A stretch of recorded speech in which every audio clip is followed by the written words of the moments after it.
my god, Lynn, I can't believe you just did that. How can you be so horrible? I'm the one who's horrible? Have you looked in the mirror lately, homewrecker? For the last time, I'm not a homewrecker. And yeah, you're the horrible one considering you just decided to try and have a go at me during my husband's funeral. I mean, even on such a sad and emotional day, where we should be remembering a wonderful man, you'd rather yell and scream about his will and who gets his money?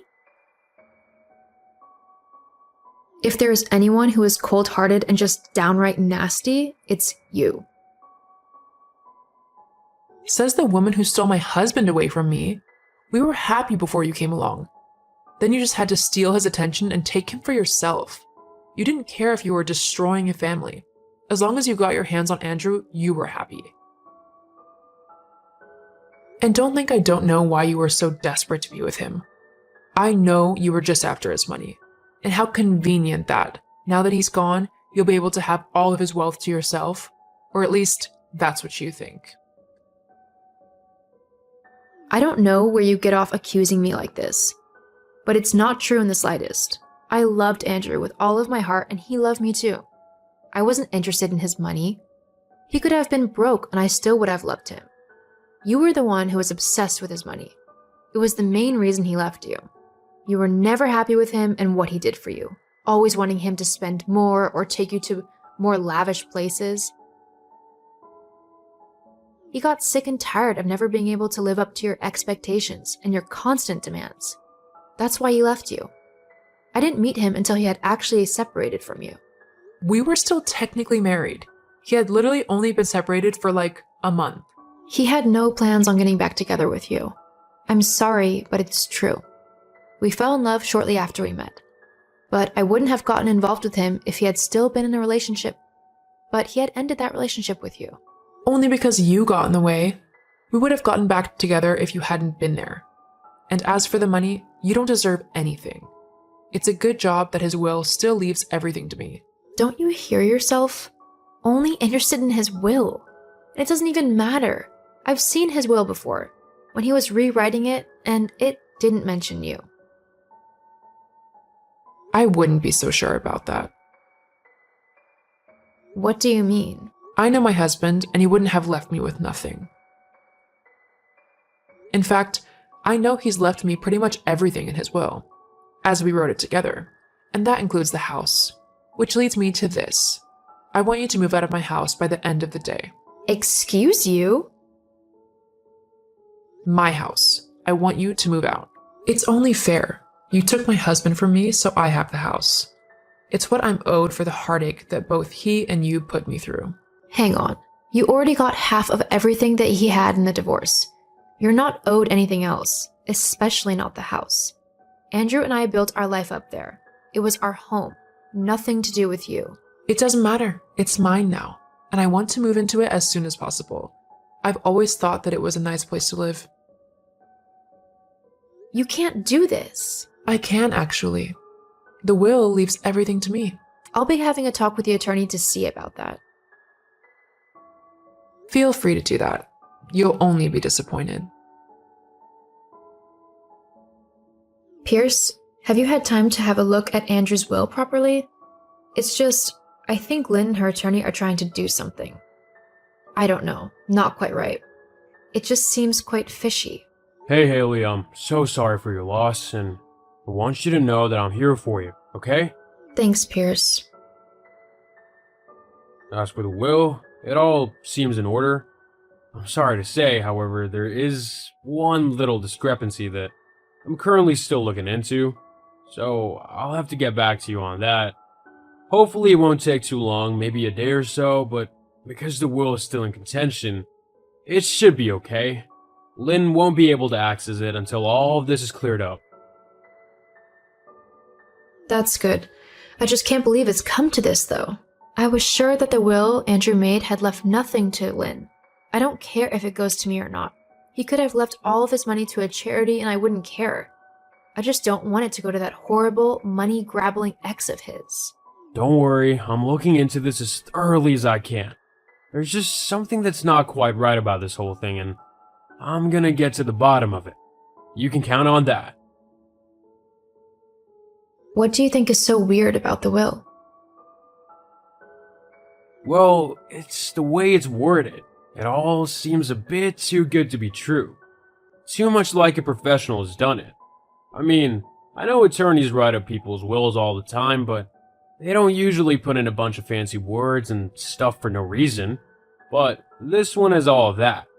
It's almost like whoever wrote this did it subconsciously, meaning that they wrote like this every day. Only people like me, attorneys, really do that. What? So you're saying that Lynn's attorney might have tampered with the will? Or even forged a new one? It's possible. Well, come to think of it, when I saw the will, I thought that the signature on the bottom of it looked quite strange. It didn't look quite like Andrew's. I just couldn't be sure as it had a lot of similarities to his usual signature. I just thought that perhaps he had done it quickly because he might have been rushing or something. His signature? I'll have to have a look at that. Thank you for doing this, Pierce. I can't believe that I'm having to try and sort all of this out when my husband's only just passed away. All I want to do is take the time to mourn properly, but Lynn just isn't letting me do that. I'm sorry. Hopefully we can get this all sorted out soon and you'll be able to put her out of your mind and life. Hopefully. I'll message you if I find anything suspicious. Okay, thanks. Oi, Haley. I hope you're not getting too comfortable. You might have stopped me from taking the house for now, but that's not going to last long. Once the judge sees the will, he'll rule in my favor, and then you're out of there. Why are you so horrible, Lynn? I mean, was it not enough that you drove your husband away? Now you've got to bother me and make an already difficult time even worse? Oh, don't pretend to be upset. We both know you only got together with Andrew for the money. I mean, I did the same thing. Only he decided that he wanted to go and leave me to be with you. But if you think for 1 second that I'm just going to sit back and watch you take all of the money that I deserve, then you're sadly mistaken. You might have only been with Andrew for his money, but that's not true for me. I loved him, and I'm going to make sure that none of his belongings or money go to you. He wouldn't have wanted that to happen. You can try whatever you like. Nothing's going to change the fact that I'm going to win, and you're going to end up penniless on the streets. I wouldn't get so cocky if I were you. Things might not go how you want them to. What do you mean? Haley, tell me what you mean right now. You'll see. Haley, I swear, answer your phone right now. You gold-digging she-devil. How dare you? Oh, hello, Lynn. Don't give me that. How dare you steal my money? Well, as the judge ruled, it isn't your money. Yes, it is. The documents you showed him were fakes. You don't deserve the money. It's mine. So give it to me, now. The documents that I gave the judge weren't fakes at all. Actually, you know that they weren't, as the documents you provided were fakes. I don't know what you're on about. Actually, you do. I knew that you were up to something as soon as I saw that phony will. I must admit, it was very well written. It almost had my attorney fooled. But there was just one thing that made it quite obvious that it was fake. Well, what was that then? Not that I'm admitting to anything, but if something was wrong with the will, what was it? You're so obvious it's actually painful to watch. If you must know, it was the signature. What? The signature was perfect. I know it was. Actually, it was almost perfect. But I know my husband's handwriting. I mean, I lived with him for over 20 years. I've signed many cards, papers, and little love notes with him. So if I wasn't able to notice the subtle differences with the signature, I'd be ashamed of myself. But once I pointed that out, Pierce went over all the old documents that Andrew had once signed and checked all of the signatures. Sure enough, there were subtle differences which proved that the signature was false. well, That can't be right. My attorney made sure everything was in order. Yeah, about that. Once we discovered that your version of the will was fake, Pierce decided to look into that attorney of yours. Turns out, he has a pretty impressive track record. What do you mean? Well, apparently, for the last few years, your attorney has come into a lot of money. Coincidentally, it has all come from the families who he has done the wills for. After a little bit of digging, we found out that he has been forging wills for people in exchange for a percentage of the inheritance. Oh, no. Well, I never knew that. If I had, I never would have hired him. Uh-huh. Sure you wouldn't. But there's nothing to worry about now. He has been arrested for forgery and is looking at a little bit of jail time. The police are just looking into those who helped him now. Hopefully, they'll be brought to justice soon.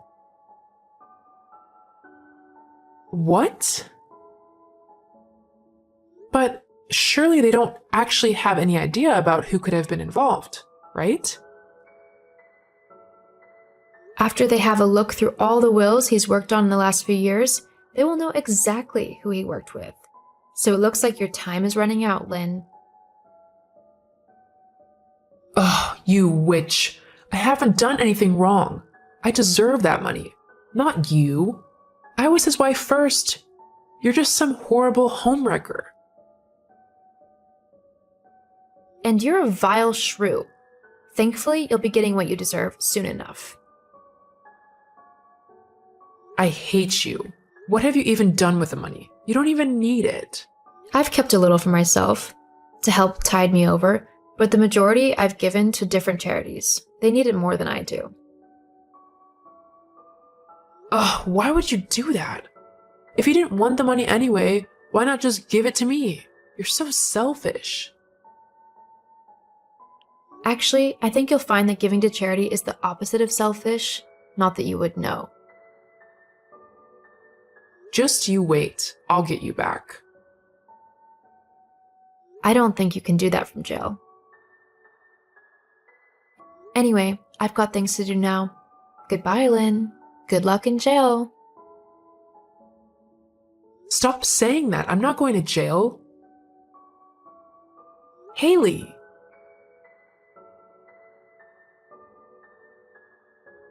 Just like I had thought, Lynn was found to have tampered with Andrew's will along with her attorney.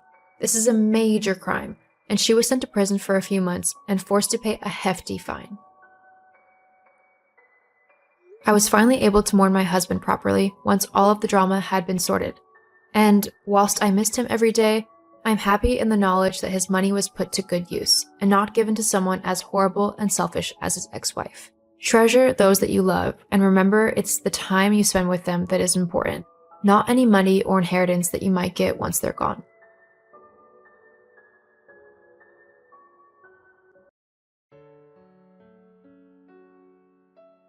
Janice, please excuse this text. I tried calling, but you weren't available. On my way to work, I witnessed a terrible accident at an intersection. A little girl was involved in the accident, and I'm here with her, so I'm really sorry, but I'll be a little late. Which intersection? The one near 14th Street, Union Square Station. Oh, that's not so far. If you run, you can make it to work on time. I'm sorry if I was unclear, so allow me to try explain this again. A little girl has been injured, and I'm waiting with her. Let me try to explain it to you, Simon. Have you called an ambulance? If you have, you're free to leave. There is nothing more you can do for her, so there's no reason for you to stay with her. If you run, you can still make it to work on time. Punctuality is very important.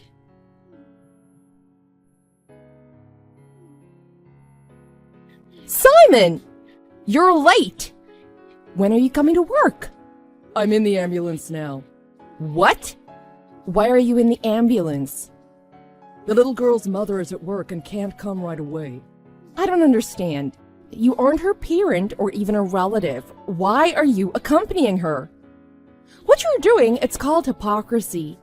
It sounds to me like you just don't want to come to work. I don't care what you think anymore. It's just... I saw a little girl get hit by a car. She's crying and bleeding, and I'm supposed to look the other way and go off to work? I don't want to be that type of heartless person. That's why I'm in the ambulance with her. We'll be at the hospital soon. I will contact you again later. Get out of the ambulance and cab it to work now! You can still make it to the morning meeting. Simon!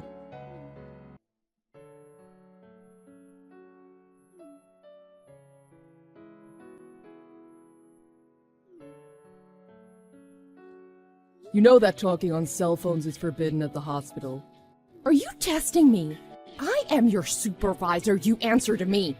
That includes answering my calls wherever you are. It's not like you're a child. You're going to be 30 soon. Grow up! I'm not acting like a child. It's because of my age that I'm acting like a responsible, conscientious adult. Just because you graduated from an Ivy League university, it doesn't give you the right to ignore your superior's orders. I mean, you can't even follow my orders properly half the time. The little girl's mother has just arrived. I'll head to the company then. Sorry for any inconvenience that I may have caused. Even if you head over here now, you won't be here in time for the morning meeting. Think about how your selfish actions have troubled me and your colleagues. I'm going to deduct half a day from your PTO for your tardiness. And the cab fare from the hospital, the company will not cover it, so pay for it yourself.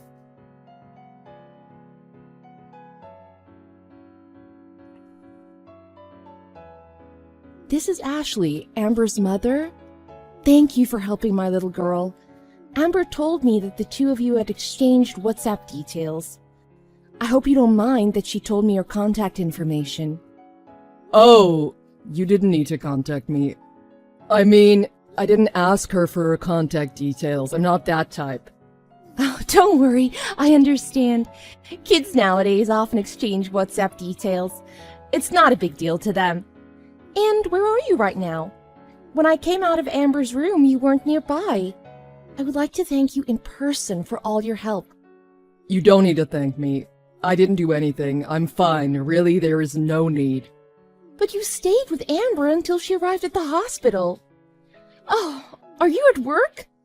Come to think of it, the accident must have happened on your way to work. I'm really sorry for any inconvenience this has caused you. No. Actually, I'm at the donut shop around the corner eating a jelly donut. Excuse me? My crappy supervisor is going to deduct half a day from my PTOs, so I decided there was no reason I had to rush back to work. Oh no, I'm really sorry. No, don't worry. After I finish my donut, I'm gonna go to Best Buy's and look around. I'll have a nice leisurely lunch, perhaps at a steakhouse, and then go to work. I know it sounds pathetic, but this is the way I am. So really, don't worry about me. Well, in that case, Amber and I have just left the hospital. Can we please take you out for lunch? Oh, you really don't need to, and you both must be exhausted after what's happened. I've already taken the day off from work and Amber's not going to school today.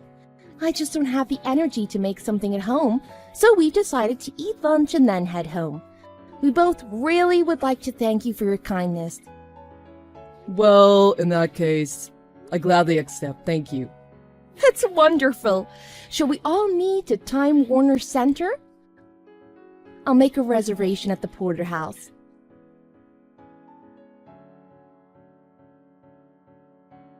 Simon, where are you? It's past 11. Huh? I thought you were giving me the morning off. You're deducting it from my PTO, right? I don't believe it. Is that head of yours working? I don't understand. I told you that your actions have troubled your colleagues and me, right? So shouldn't you show some remorse by coming to work as soon as you can? You are planning on apologizing to your colleagues who had to cover for you, right? I'm sorry, I will apologize to the people I troubled, but I don't know if that needs to be done during working hours. We'll see how things are and apologize at an appropriate time. I've had enough. Your attitude is just terrible. I have no choice but to report you to the CEO. And I will ask HR to make a note of this on your permanent record as well. I see. There is a strong possibility you may be terminated. Our company's employees must put the needs of the company above all. I heard through the grapevine that your grandmother lives with your parents. Yes, she does. I don't understand what my grandmother has to do with work. In that case, it may be better for you to work for another company. Excuse me? If you miss work because your grandmother is hospitalized or on her deathbed, we'll need to cover for you. And if she passes, you'll take some time to mourn, right? It's the same when a female employee takes maternity leave or quits after they get married. When I see situations that may possibly hurt the company, I get rid of them as soon as possible. Janice, I have never lost faith in a human being as I have in you just now. Though I agree that the company is important, there are some things that are even more important. I told you to stop all that hypocrisy. You make me sick. Anyhow, I will be reporting you to CEO Stevens. It's too late to apologize. Good luck finding your next job.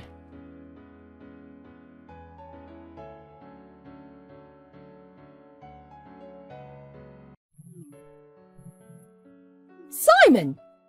Please answer your phone. Is something the matter? It's Sunday, my day off. Though you are my supervisor, I don't think I'm obligated to talk to you on my day off. Fine, then let's do this by text. What did you say to CEO Stevens? What do you mean? He just called me and gave me a verbal warning. He said I had made a false report against you. Why am I in trouble because of you? What did you say to him? Oh, I won't forget this, Simon. I'm going to convince the company to fire you.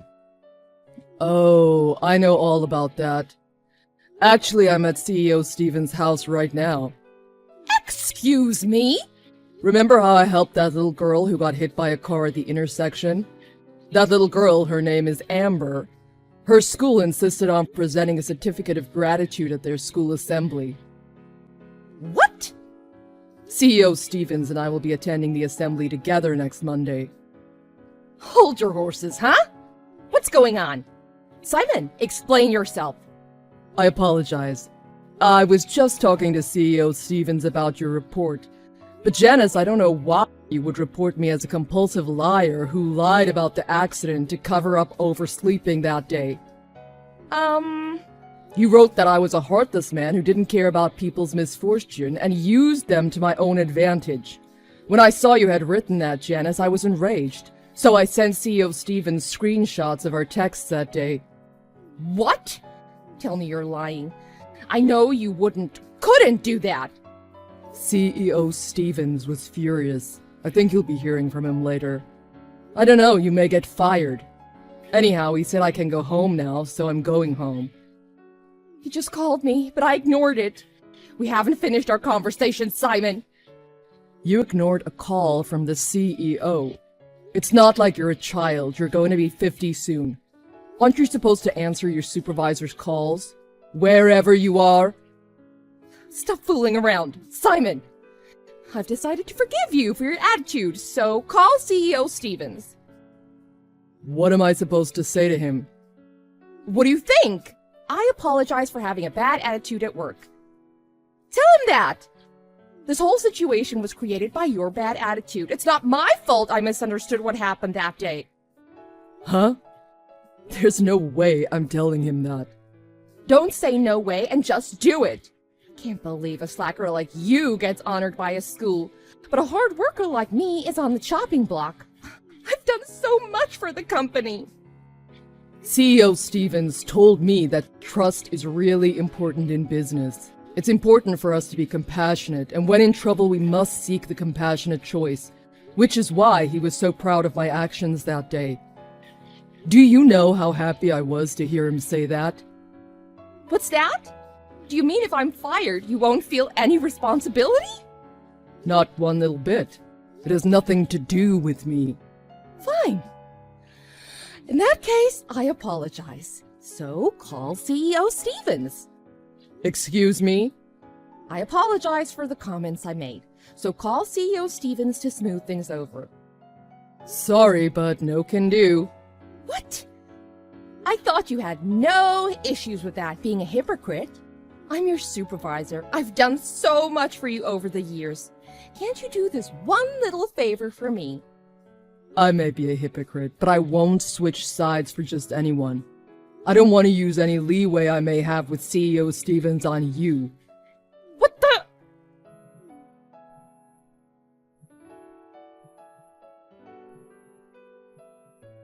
Will you stop this already? It's too late to apologize. Good luck finding your next job.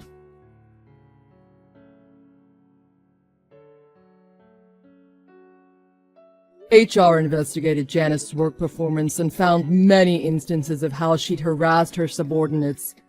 Though she was terminated, she tried to convince CEO Stevens what a talented employee she was until the very end. CEO Stevens told her no matter how talented she was, without compassion she was worthless.